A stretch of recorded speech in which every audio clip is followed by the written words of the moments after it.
مکہ کی وادیوں میں جہاں رات کے ٹیلے سورج کی تپش میں چمکتے تھے، وہاں حضرت آمنہ کے دل پر ایک گہرا صدمہ تھا۔ ان کے شوہر حضرت عبداللہ اس دنیا سے رخصت ہو چکے تھے۔ ان کی آنکھوں میں آنسو اور دل میں ایک انکہی خاموشی تھی۔ وہ اکثر خاموش رہتی، جیسے دنیا کی ہر بات ان کے لیے بے معنی ہو چکی ہو۔ لیکن ان کے پیٹ میں ایک بچہ تھا، ایک ایسی امید جس کے لیے انہوں نے اپنے غم کو بھلا کر جینے کا حوصلہ بنائے رکھا۔ وہ خود سے کہتی، اے آمنہ، اب تیرا سب کچھ یہ بچہ ہے، اس کے لیے تجھے جینا ہے، اللہ تجھے کبھی تنہا نہیں چھوڑے گا۔ وقت گزرتا گیا، دن ہفتوں میں اور ہفتے مہینوں میں بدل گئے۔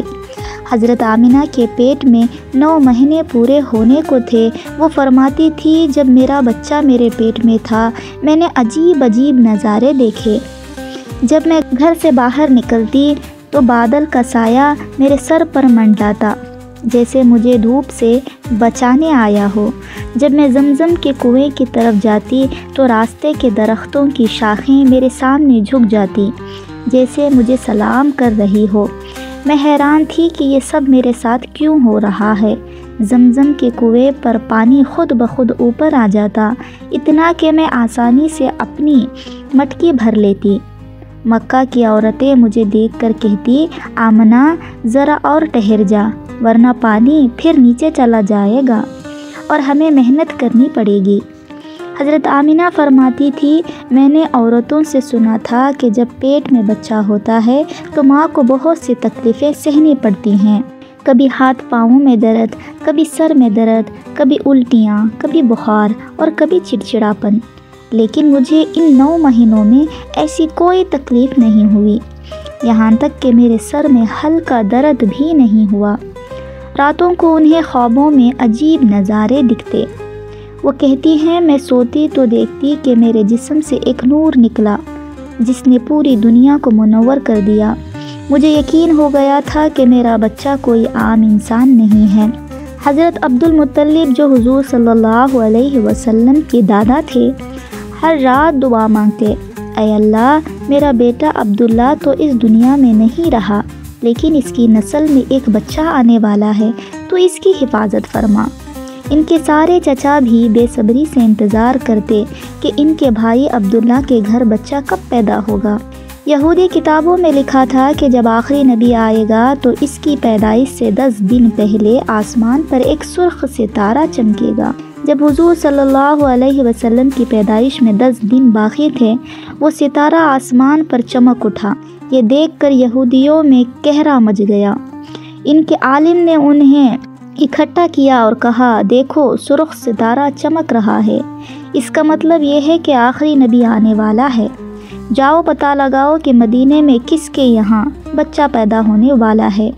یہودیوں نے مدینے میں تلاش کی، لیکن وہاں کوئی ایسا بچہ پیدا ہونے والا نہیں تھا۔ پھر ان کے عالم نے کہا، اب مکہ جاؤ۔ مکہ میں انہوں نے پوچھا کہ کیا کسی کے یہاں بچہ ہونے والا ہے جس کا باپ اس دنیا میں نہ ہو؟ لوگوں نے بتایا، ہاں، حضرت عبد المطلب کے بیٹے عبداللہ کا بیٹا پیدا ہونے والا ہے، جن کی کچھ مہینے پہلے وفات ہو گئی۔ یہ سن کر یہودی روتے چلاتے اپنے عالم کے پاس گئے اور بولے، ہائے نبوت اب یہودیوں سے چھن کر مکہ والوں کو مل گئی۔ آخرکار وہ دن آ گیا جس کا ساری کائنات کو انتظار تھا۔ وہ رات تھی جب حضرت آمنہ کے پیٹ میں ہلکا سا درد اٹھا۔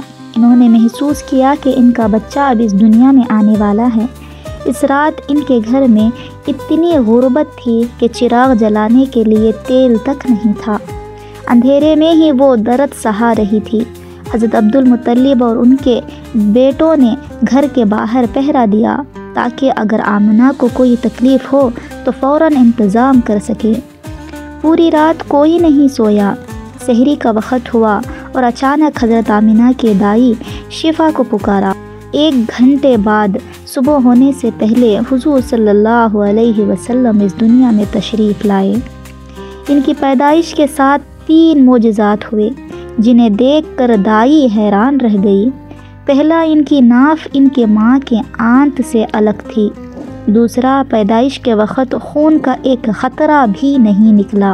تیسرا ان کا ختنہ پہلے سے ہی ہو چکا تھا۔ دائی نے حضرت آمنہ سے کہا، اے آمنہ، میں نے اپنی زندگی میں ایسا بچہ کبھی نہیں دیکھا۔ جیسے ہی دائی نے بچے کو زمین پر لٹایا، حضور صلی اللہ علیہ وسلم نے کروٹ بدلی، گھٹنوں کے بل بیٹھے اور سجدے میں چلے گئے۔ پورے 15 منٹ تک وہ سجدے میں رہے، پھر سر اٹھا کر آسمان کی طرف انگلی سے اشارہ کیا، جیسے دنیا کو بتا رہے ہو کہ اس کائنات کا مالک صرف ایک اللہ ہے۔ حضرت آمنہ فرماتی ہیں، جب میں نے اپنے بچے کو گود میں لیا تو دیکھا کہ آسمان کے تارے زمین کے قریب آ رہے ہیں۔ اچانک ایک بادل کا سایہ میرے کمرے میں آیا اور میرا بچہ اس میں غائب ہو گیا۔ بادل سے آواز آئی، اے جبرائیل، اس بچے کو ساری دنیا دکھاؤ۔ تھوڑی دیر بعد بادل غائب ہوا اور میرا بچہ میرے گود میں واپس تھا۔ صبح ہونے کو تھی۔ دائی نے حضرت عبدالمطلب کو خوشخبری سنائی۔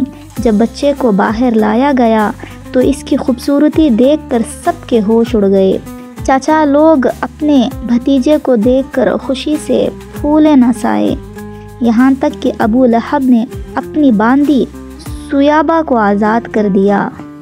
حضرت عبدالمطلب جو اب بوڑھے ہو چکے تھے، اپنے پوتے کو گود میں لے کر کعبہ کی طرف دوڑے۔